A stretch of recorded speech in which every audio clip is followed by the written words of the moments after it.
You ready to get the best shape of your life? All right. Oh, goodness. All right, guys, welcome back to Train the Trainer podcast. We're excited here for our second week where we're going to get into the topic of lead generation, or what we call engagement. So last week we covered the prerequisite mindset values that are important for personal trainers to have. So the next step before you all of a sudden walk into a book of having 40 sessions a week, 60 sessions a week, 70 sessions a week, right? Having all these clients, or even getting into the topics around conversion, sales, principles of persuasion, things that trainers love to get into, the nitty gritty on the tactics, if you will. First, you have to get somebody in front of you that you can invite to become a member of your program, right? To come on as a client of yours. So a super important topic, something that we feel like a lot of trainers take for granted. I feel like is the hardest part of the job for a brand new trainer. So we're going to get into the nuances around that, how to go and acquire clientele, why it's important, and go from there. Tiger, thoughts on? Kind of like what you said, trainers love to kind of get lost in the weeds on this, and they'll skip over the topic. It's kind of a backward system. We get our certification first on biomechanics, and we're really into that and programming. But in all reality, if you never talk to anybody, none of that actually matters. In my opinion, or in my own experience, engagement is the number one leading indicator for whether or not a trainer is going to be successful. 100%. Is how many contacts are they willing to do? Who are they talking to? How often are they talking to them? How relentless are they in their search to help somebody? Right? I mean, that's the most important part. So, For sure. So last week, to begin, we talked about the first thing you have to do is do the math, right? Then you have to ask yourself whether or not you're willing, and then you have to go about attacking that quickly, right? So everybody wants to help, let's say 30, 40 paying clients, right? People get in the industry to help people. Where they fail is they don't help enough people in order to get to that. So it's a reverse engineering equation, if you will, where in order to get 30 to 40 paid clients, you might need to go make contact with several hundred people where you offer them a free consultation or and why don't we break that down? We should break that down. I know that always helped me a lot. So if you are trying to reverse engineer your schedule and you want to know, all it takes is a calculator, which is on your phone. Okay, so I know that I want about 40 sessions a week. Let's say I just want to be a normal full-time 40 hours of sessions a week. Okay, average client's going to train 1.5 times a week. Right, so that brings you to 26 clients. All right, I know that, let's say that, when somebody sits across from me and we have a topic about, hey, would you like to, go ahead and move forward and start training with me? About 30% of the time, someone's going to go ahead and sign up. So we're going to divide our number 26 by 0.3, right? So that means I need to have 88 of those conversations one-on-one, okay? Now, I also know that about 25% of the time when I have a conversation with somebody at the grocery store or over the phone or in the gym, they're going to come meet me and at least go through some sort of workout with me, right? And give me that opportunity to sit with them. So I divide my 88 by 0.25, and that comes out to 355 contacts, okay? So I need to have 355 conversations about personal training or exercise or, anything, right? And then how you decide to break that down could be like a monthly goal where it's like, okay, I want this to take 90 days. Okay, let's say you want it to take 90 days. That's only 4 contacts a day. So you only have to have 4 conversations a day about the thing that you love probably the most in this world if you're in this industry. And suddenly you have 40 clients or 40 sessions a week. That's amazing. The activity requirement is almost so low that people get tripped up on it. And then they struggle with doing that small, simple task consistently over time. Another activity that we use in regard to that is, first we want to be mission driven. We want to be able to help a minimum of 4 people a day, right? In that scenario, to build someone's 40-hour business over 90 days. But to think about the financial value of it, the reward for ourselves as well, right? A 40-hour a week business, right, could be, anywhere from $60,000 a year to, 120. Well over $100,000 a year, depending on your charge rate, your commission breakdown, etc. If you were to divide that, right, you used a 25% conversion ratio. 30% conversion and a 25% contact to show rate. So we're talking. What are we going to average? So let's use $80,000. Okay. So $80,000, and you needed 26 clients, right, in order to build that schedule based on the numbers you said. That would make each client worth an average value of around $3,000 to you annually, right? So let's let's multiply that by 0.25 or 0.3, sorry, a 30% conversion rate. That would mean that each consultation is roughly worth around $900 to $1,000 for you. That includes the ones that say no. So if you just sit across from somebody and talk to them about whether or not they want to train with you, if you can create the vision that that's worth $900, suddenly I promise you it will be, because you're going to make the context required to hit that income goal that you set for yourself. Yep. Right? The numbers don't lie, right? It ends up being a belief equation. So then you use the 25% contact to appointment ratio, right? So 25% of that 900, right? You're looking at $200 to $300 per contact. Just a person that you talk to them and get their name, their fitness goals, how much progress they've made in the last 6 months, right? If you do those things and you believed that every time you did, it was worth $300 in your pocket, how many people would you go talk to, right? If you truly believed it, you'd probably talk to at least 20 a day, right? And the only limit as far as where you would find those people would be your imagination, right? How many people live in your city? How many six-figure households are in your city, right? Yeah. Chances are thousands. There's so much opportunity out there if we simply open ourselves up to it. Yeah. So to dive into that, again, we've done the math. Now we have to go be willing. Yeah. And we have to figure out where we're going to identify these potential clients. Maybe let's just start with the basics, right? For someone that's first starting out, what are like the first avenues that they explore? Right? Maybe not the ones they should, but the ones that they do explore. Okay, sure. Okay, so we're going to do the one. I know when I first became a trainer, especially in the current market and the way that the world's moving today with the internet, we all love social media, right? That's always I'm going to put a post out on Instagram and I'm going to get lots of clients from it. It's just not real. I'm very active in the r/personal training Reddit page. And so one day I put a post up a couple weeks ago regarding my income, my business, and how long I've been in the industry, how many clients I had, et cetera, and opened the floor to questions. And the first question I got was like, well, what's your social media following like? I was like, I don't really have one. And they're like, oh, that's really impressive that you did that without social media. And I was like, what are these people talking about? Yep. Every time I've tried social media, I don't think I've ever gotten a DM asking about training.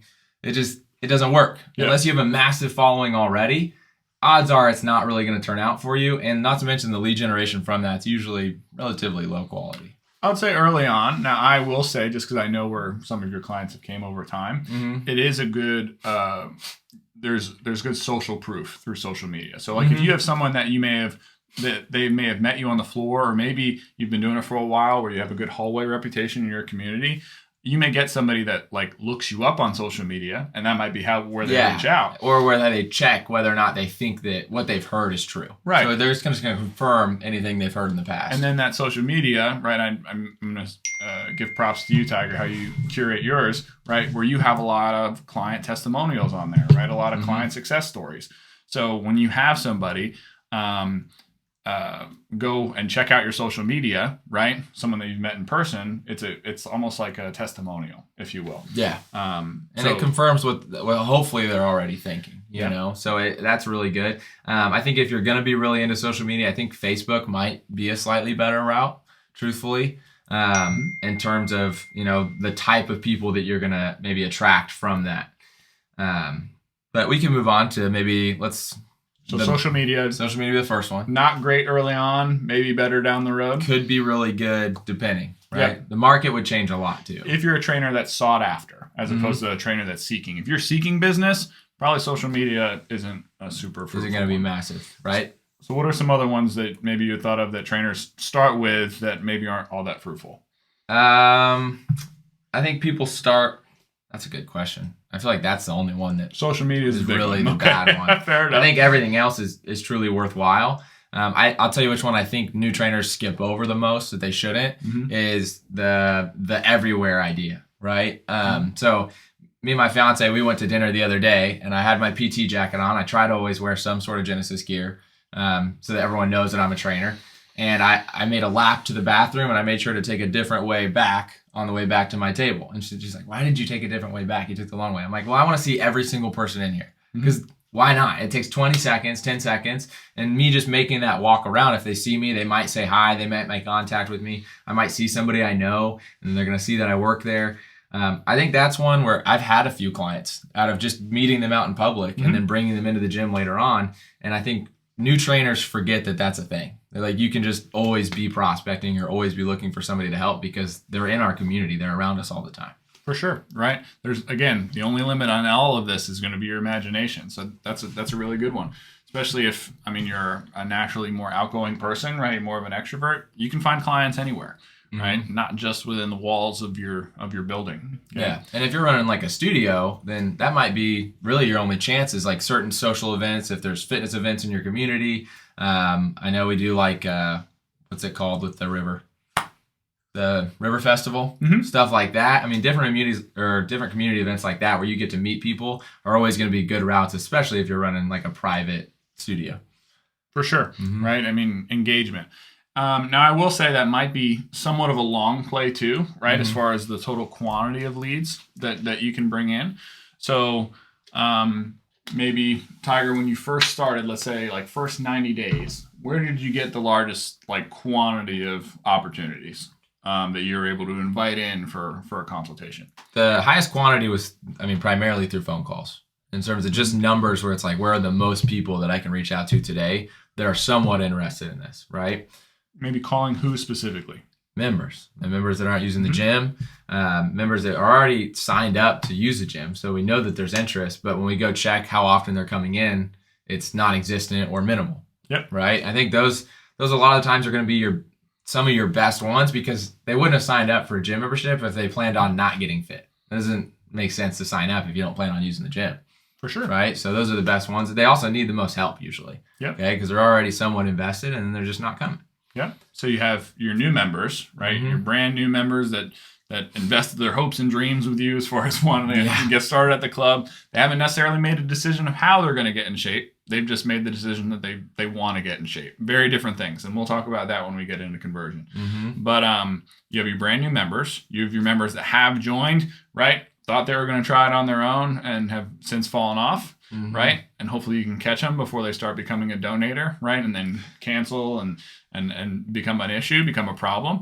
And who can blame them, right? They're not seeing results and they're paying money for something that they're not making progress in, right? So we have those people that we want to reach out to. You can have like special lists that you reach out to, maybe members that are reviewing the club, right? They just gave you a positive review. Great. Thank you so much, right? I'd love to give you a training session. Members that are giving negative reviews, right? Obviously an opportunity where we can change their mind. Birthday lists are great, right? Celebrating your members on their birthday with a free training session. Holidays, be back promotions, people that used to train before and inviting them back in, maybe on a several $100, right, complimentary personal training package to invite them back in, right? Pick a number that makes sense for your club and what you have available. Truthfully, I think there's a massive advantage if you are working at a big box gym or a larger gym because you do have access to stuff like that. And I'm glad that that's where I'm at because I have that that ability. And then my personal favorite way to do engagement is through just approaching people already in the gym. So people in the gym, whether they're doing something wrong, whether they're you've seen them in there like every day for a year now and they don't feel like they've made any progress and you've kind of noticed it too. Those are all amazing people to go talk to. And you know, I did have somebody the other day, they're like, well, Tiger, yeah, you can do that because you have a reputation here.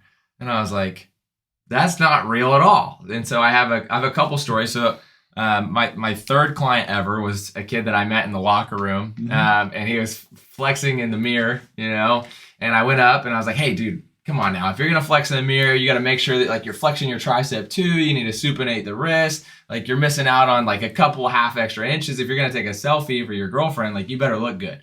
And I coached him on how to flex his bicep the right way. And I'm not joking, he became a client later. And he was a client for probably 6 months to 8 months. And made a lot more progress working with me than he was without me. And that was huge. And that was right in the beginning of my career. And then just recently, we have a member, and he's actually one of my best clients. He had came into the gym and he had been here for about a week or 2 weeks. Decently fit guy, already decently in shape. And I looked at him and I said, hey, have you ever thought about hiring a trainer? And he's like, well, no. Why? Do I need one? And I was like, no, you just look like you would benefit from one. You just look like a guy who would work with a trainer. And I'm not joking. He signed up, and he's probably my most successful client over the last 3 months, 4 months. Mm-hmm. So, and he didn't know who I was, So you don't need a reputation to do it. You just need a little bit of confidence. And then I think the 30-second rule is good. Are you familiar with the 30-second rule? Mm-mm. No. So one of the rules that I tell all the new trainers, especially new trainers working in our gym, is to follow the 30-second rule. So if you see somebody doing something wrong and you think that you can fix it, you better know you can fix it in 30 seconds or less, or you need to leave them alone. Right? Do you think that's a fair rule? Yep. Okay. Because the moment you interrupt someone's workout, right, some of them are immediately going to be discouraged. Okay. If they're a little immediately discouraged, that's fine. Because if you fix it in 30 seconds or less, they're not going to be discouraged anymore. Right? Because you haven't taken very much of their time. And people sometimes just want to get their workout in. Some people are going to naturally be happy that you're approaching them and are willing to help. But I think if we follow the 30-second rule, even those people will see how much expertise you have because how quickly you made something feel instantly better, For sure. We used to always say lead with a compliment, right? Like if you're seeing someone and they're just slugging it out on the Stairmaster, right, at the same time every day for 2 hours, right? We would always make sure that we led with a compliment. Like, man, I see you in here killing it on that stair mill every single day. Are you like training for some big event or some challenge or something? And then once you kind of crack the ice, then it gets into like, what are you training for? Like, what are your goals? Oh, that's awesome. Like, how much progress have you made in the last 6 months? And chances are it's never as much as they'd want. Right? Yeah, never. There's never enough. So that's what ends up, going into that opportunity. So we can touch on tactics here probably as we close, but I want to make sure to touch a little bit on for those that maybe aren't as extroverted, right? They might struggle with walking through the restaurant and talking to a complete stranger, talking to a random person eating, right? or in the locker room, hoping somebody pose right within their first week. That's not going to be the same approach for everybody, right? And maybe the phone calls, right? Maybe that's something that you might struggle with first or struggle with as well. Yeah. And we can get into like how to design those phone calls too. Would be big, I think. For sure. All of these things, obviously, it's better to have more energy, have more charisma because it transfers. But we don't want that to be a limiter for the industry. Yeah, right? I agree with that. Why somebody can't be successful. Because we've had a lot of trainers that don't have that ability and maybe even never develop that ability that still become great producers. We had a guy this year in our top 3 for our company that, according to the rumor mill, doesn't talk to anybody and is really shy. So it doesn't have to look one way, obviously. For sure. What have you seen as far as like maybe somebody that's introverted and like their route of engagement or their route of client sourcing? Yeah. So some passive methods have worked very well for us in the past. Simple things like putting a raffle bowl up at the front desk, like enter to win 3 personal training sessions with our newest personal trainer, such and such, and put a little intro about that person.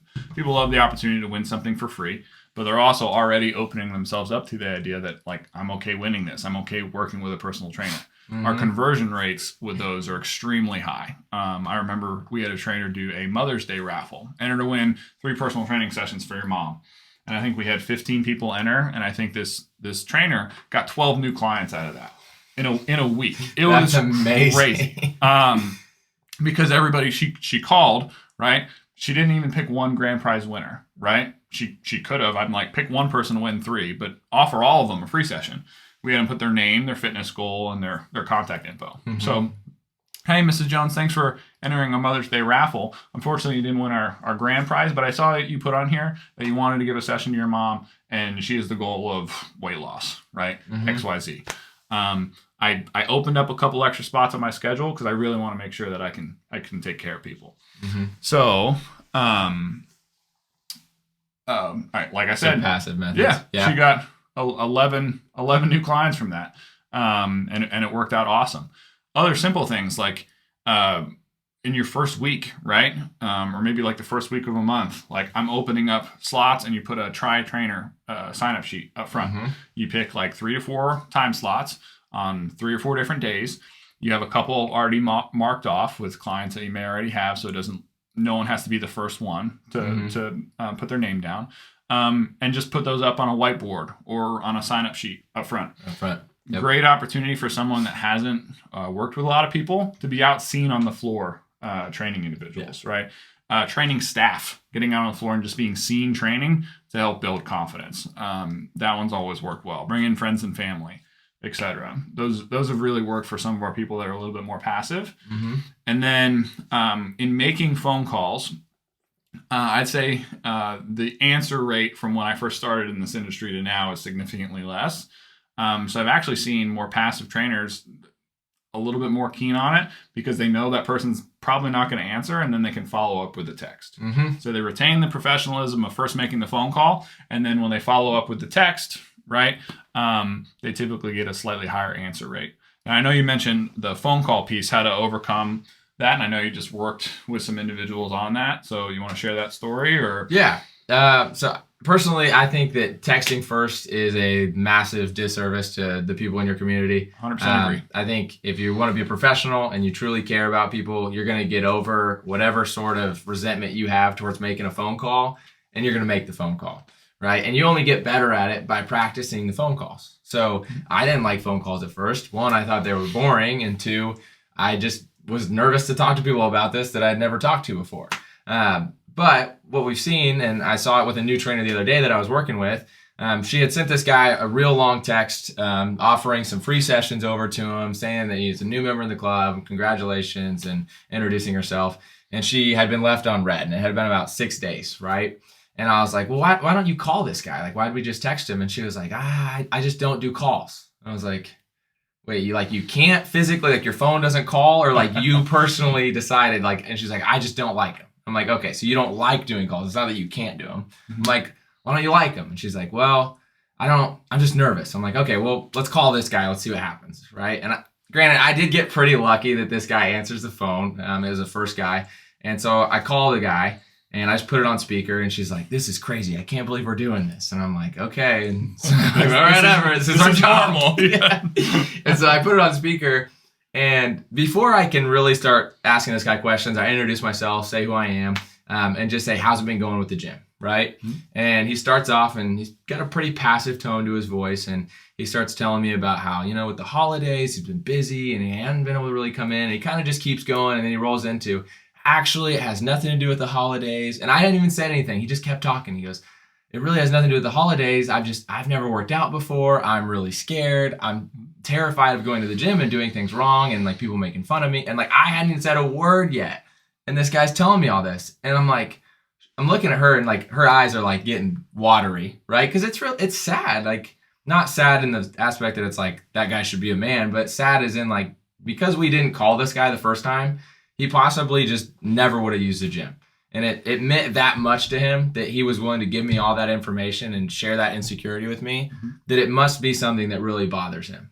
And so because of that, we got him booked from that phone call. And then he came in, and I guess it went well. And I don't necessarily know that they're teaming up yet, but I'm excited that he's actually coming into the gym now, because that's a massive first step for somebody like that. And so I think it's really important that we realize the effects of just, should I text or should I call? Well, it could be a massive difference for whoever the individual is or whoever they are. For sure. Personal training is not a retail industry, right? People don't just walk in and say, I want what you're selling. They need to be given an invitation. And it has to start with that belief, like you said, like, if I don't do it, they're not going to do it on their own. And I think that gives us, I mean, that's what makes this career so fulfilling, in my opinion. And it's so empowering to the people that we help. So just in general, right, we've covered a lot of different engagement opportunities. We haven't even talked about referrals at all. No. Maybe it's okay, one of the best. Talk about referrals, and maybe like community events, and then maybe like some general like conversation starters, or like how to, if you will. Okay. So referrals, I think is, especially for a trainer, once you started to create a little momentum, a little bit of a foothold. I'd say anywhere from 6 to 12 clients, you can really start having some benefits from referrals. For sure. Quickly. Yeah. But I mean, with a client in their first like 2 to 4 weeks, right, you can already start asking for referrals. Yeah, the 1 month mark is fantastic, because usually you're doing like a quick check right then to see, what's her body fat at, what's everything else going, everything's way down, cool. And they're still really excited at that point, and they're making a bunch of progress. It's probably the best time to push one, I'd say. For sure. And so I'll have you touch on how you ask for referrals. So first I'll touch on how I coach referrals. I know that it's challenging for people to maybe divulge to their friends, like, man, I needed help. I had to go hire a personal trainer Mm-hmm. to help me get in shape, right? People don't like to admit that they ask for help. So I offer to assist them, but the first thing I ask is, so Mrs. Jones, right? We've been working together for a month now. You've been making great progress. I've loved working with you, right? Mm-hmm. We've had a great time. I like to tie it to some kind of incentive or mission. So I was reading the other day, like Wichita is now the 11th most unhealthy city in the world. Can you believe that? Right? Did you hear that the other day? Right? Yeah. What did I say? In the world? Woof. All right. Not yet. Not yet. Not in the well, not if we have anything to say about it, right? But in the country, right? Can you believe that? Right now, I love working with you. You've done a really great job. Obviously, I'm not going to be able to change all that all by myself. We're going to try to create as good of a community here to support our members as possible. Now that we've been working together for a little bit now, who are the first two people that popped into your head that you think could benefit from the experience like we've had together? And I ask it that way as opposed to like, do you have any referrals for me or do you know of anybody? Right? I want to give them something specific so it immediately pops into their head. Like, think of this. Okay, I'm thinking. Yeah, I'm thinking of that. Right. Think of who are the first two people that popped into your head, right? And they'll probably tell you, right? Yeah. Awesome, right? So what I have a lot of my clients do, right? Because I know it can sometimes be uncomfortable to have that discussion with your friend, but a lot of my clients do, so you're using the principle of consensus, is I have them give me their contact information, and then I'll reach out and I'll invite them in to the club, and I'll say that you purchased them a $300 package of personal training, right? To use to get started. Because they think that you'd really enjoy it here, and then maybe we could even team up and do some group training and things of that nature. So that's how I like to ask for referrals. How do you like going about That's the program? I love everything you just said, and I've used exactly what you just said multiple times, and it's worked really well for me. I kind of use a little bit of a different approach. Very similar though, in terms of like kind of having like a higher purpose for the reason for asking for a referral. So I tell a story where I'm like, hey, like I just wanted to let you know, I think we've talked about referrals maybe a couple times because most of my clients have trained for a while, so we've already talked about it. I'm like, I know we've talked about it a couple times, but I've changed the incentive structure. So in the past, I used to offer 2 sessions back to you guys if you guys had somebody that come in and signed up, right? And it's like, then I thought about that and I was like, well, that's not really fair because they always tell me, well, I don't have people that can afford training, so I can't refer anybody to. And I was like, well, I want to help everybody. I don't want to help people that can afford me. So what I've done now is I tell them, I'm said, now what I'm going to do is anytime somebody walks into the gym, you automatically get a free session. Okay. Because I immediately want to help anybody. It doesn't matter who it is. And then again, I'll kind of tie it back to that same thing where I'll ask for the contact information if I can, and then I'll make that phone call and do it kind of the same way. Because I think that's one, it makes your client look really good, right? Yeah. So they want to do that because they're like, oh, it looks like I spent $300 on my friend. Yeah, it looks like that. Oh, that's amazing. Of course I want to do that, right? They love that part. And so then they're a lot more likely to give you the contact information as well. And then you can reach out to the person directly and you can reward everybody. So sure. I think it's a good way. One more referral method before we close out referrals that I use with a lot of, let's say, my more affluent clientele, which sometimes hold their referrals a little bit closer to the chest. They're a little bit more resistant to giving referrals. Is just using a little bit of candor and levity. I'd try to make like a humorous request. Yeah. So like we're bantering about something, and you know what, Bob, right? I couldn't sleep last night, right? I was kept up. He's like, oh, what's wrong? He's like, I'm like, man, my client Bob, he hates me. Like he doesn't like working with me. He's like, what are you talking about? I love working with you. And I've used this probably several dozen times, and I've coached some of you guys on before. I know we have a few that use it really well too. They're like, what? I don't hate you, but I'm like, Bob, you never send me any of your friends, right? Do you just like having unfit friends? You like being the fittest one out of everybody, right? Big fish, little pond. I get it, right? Like, or like, do you not like your friends, right? Do you not want them to like come in here and work out and enjoy this? I thought we were having a good time. And I can't tell you how many referrals I've gotten that way from very successful, affluent clients that were otherwise resistant, right? You talk to them about like the health benefits and all that, and they're like, I'm not going to have that mission-based conversation. But they'll gladly do it for you as a personal favor. Right? Yeah. And that's kind of just another way of asking. And I think before we move past referrals, one thing that personally I've noticed and something I've had success with because I realized it is that 10% of your clients will give you 200% of your referrals, is what it seems like for me. For sure. Okay? You'll find 2, 3, 4 advocates out of 40 that are just they always have somebody for you, right? And anytime you ask, they're like, yeah, I got somebody for you. And some of them, a lot of them, you could just speak candidly with. You're like, hey, 2 slots just opened up. I really want those full or filled back in. Do you have anybody for me? I know you usually got someone. And they'll be like, yeah, I got this guy. And so they'll literally make the phone call mid-session, say, hey, you really need to come work out with my trainer. I'm working out with him right now. He said he's got 2. And I'm like, that's amazing. Like, that's so cool. So really dive in and lean on those people. And please reward those people because they're usually the best clients you got. I always love that. It makes you feel so good. Take them to breakfast. Take them out to eat. Go see them at their house. Do something for them.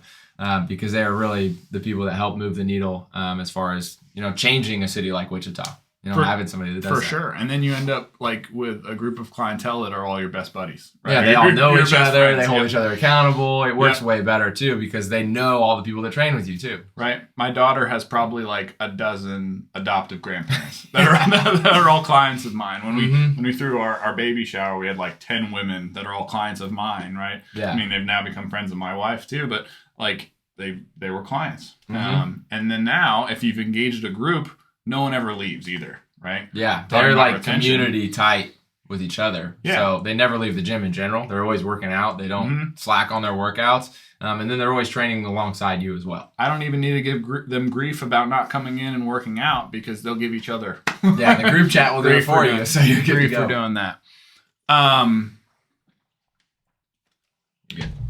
Okay.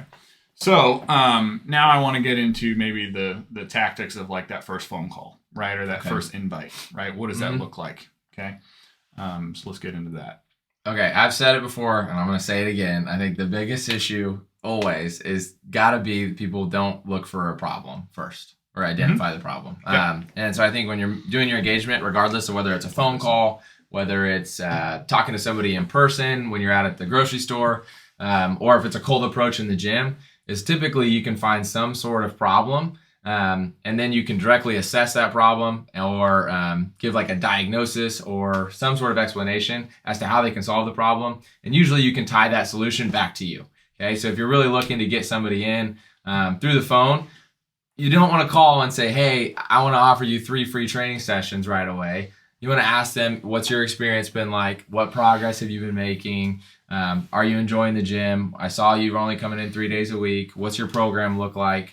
All those sorts of questions until you find something that's maybe a little bit of a hiccup or until they tell you like, yeah, man, like everything's going great, but for some reason my right knee keeps hurting when I squat. And it's like, oh, there's your in, right? Now you're good to go. Yep. As soon as you hear that, now you have somebody that's going to come in, you can help them immediately. And then that gets you your opportunity and it actually lets you like help them directly with the problem they're suffering from rather than just having to waste an entire free session because you offered it first. Right, going through an assessment protocol. 100%. So have a reason for reaching out, right? One of mine is always like someone else told me to call you, right? Specifically, like you're a VIP, right? You just got started at the gym. Our club manager made sure to specifically ask me to reach out to you and make sure you were taken care of as one of our members, right? He told me you had these 3 goals, right? And said that he really wanted to make sure we got you set up on the right path, right? Or the right plan.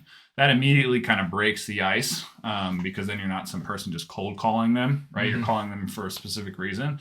And then the second piece, which I think you hit on perfectly, you need to make sure that you establish a problem for you to solve, right?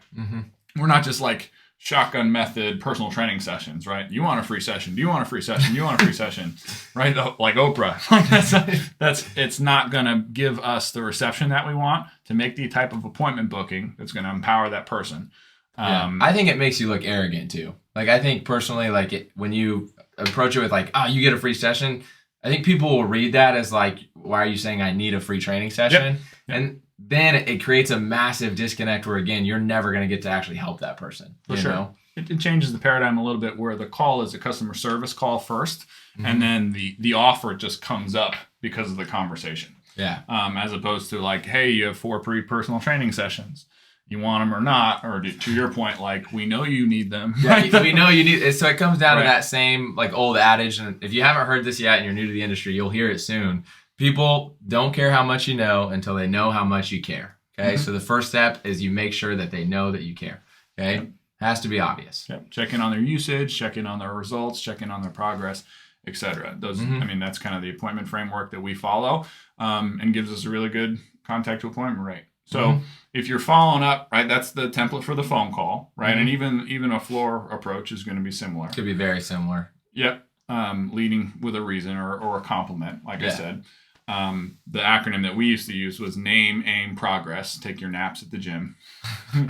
Get their name, what their fitness goal is, their aim, and then how much progress they've made, and you'll typically find that problem that we talked about. But maybe what does that follow-up text look like? I get asked that question all the time. Okay, so they don't answer. I only get people to answer 20, 30% of the time. They possibly might be calling at the wrong time, not a peak time in the evening.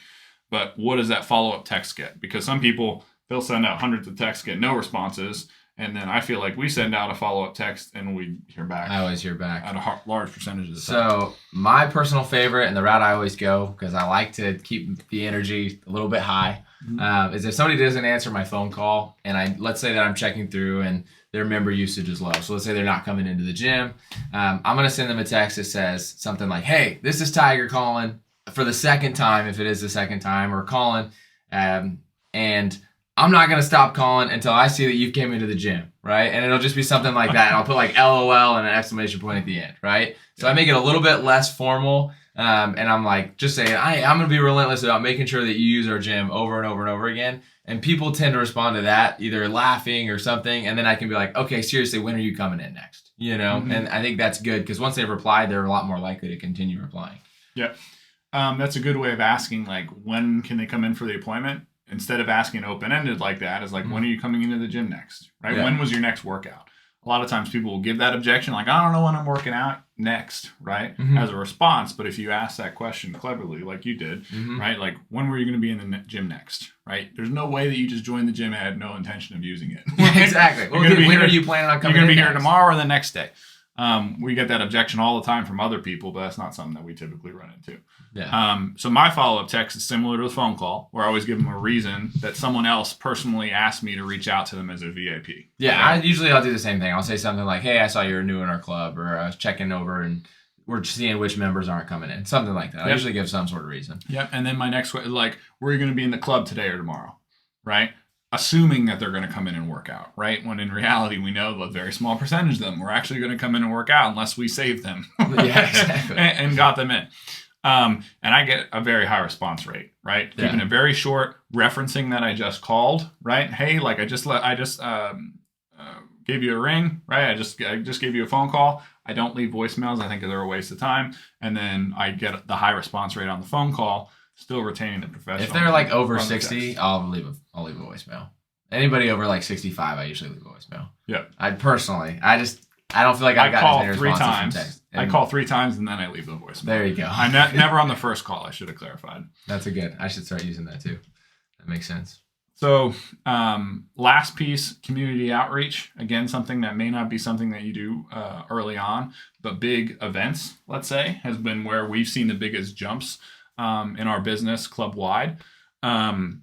So, I mean, examples that we've had, and maybe you can expand on some of these, but church events, right? Fitness challenges, whether you do a 4-week, 6-week long boot camp where you invite them into your club maybe a couple times, you go to them a couple times. You run seminars for the community.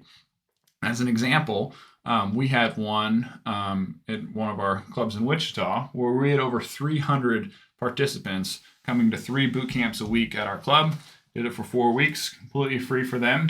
Never pitched them anything along the way. We just made them want to buy and be a part of our community long term, right? We ended up signing up, I think 2/3 of those individuals on the gym memberships. We ended up signing up at least half of those into personal training. And it completely changed the environment in our club, right? Imagine inserting 100 new personal training clients right, in a 4-week period. It was nuts, right? We needed to hire more trainers just to take on the training volume. I still have clients to this day from that. When we first did it, and that was, I think, 3 years ago. 3 years ago, and I still have clients from that. I think that's a fantastic way to do it, especially the part where like you're just offering service, right? The fact that we just provide so much value that somebody's willing to come up to us and say, hey, like, what can I do to keep this going afterwards? Because I really like this. That's super cool. You're intriguing them, right? Gary Vee had that great book, Jab, Jab, Right Hook, right? Where you need to provide and offer value before you just immediately try to knock them out. Right? Yeah, for sure. And corporate challenges, boot camps, lunch and learns, things of that nature are fantastic for that, right? Because you can get so much opportunity at once, right? You have the one retail store that you work with the owner, right? And how much business did you get from that, right? Where he signed up his entire business. Yeah, to, that's true. to come in and use the gym, right? And now all of those people now want to come to you, yeah, exactly, and work with you. Yeah, because they want to work with a guy that the owner works with, obviously, right? So for sure. So referrals and corporate. So I hope today was valuable, where it gave you some ideas on how to generate leads. Again, personal trainers, the act of actually training out the 30, 40 clients, whatever it takes for you to build your ideal schedule, is the fun part. It's the part that we're going to get into in future podcasts. It's the part that we think we need to be focused on out of the gate, when in reality, it's the hundreds of people that we need to engage in order to get there. Right? People get in the industry to help people. They get out of the industry because they don't help enough people on the front end. They don't engage enough people. Yeah. So hope this podcast episode was valuable to you guys. We're going to bring a lot more to you. And excited to keep this rolling. Yeah. Well, now that we've helped you guys on engagement, we'd love if you helped us on engagement. This podcast is going to be awesome, guys. And we're planning on putting even more videos up on the YouTube channel soon. Obviously, we both have busy schedules. I'm doing about 70 sessions a week, like we mentioned on the last podcast. And we want to do that on top of doing this. But we really think that this could be an awesome community for us, where we have a bunch of trainers giving a bunch of information to each other. So if you're working at a gym and you're listening to this podcast, share it with some of your other new trainers or some of the other trainers. There's going to be a lot of good information coming soon. Yeah. Okay. This industry has been great to us, and we want to give back. So super excited to keep this going. We'll see you back next week, where we're going to talk about conversion, science of persuasion, influence, all that fun stuff. So see you guys next week.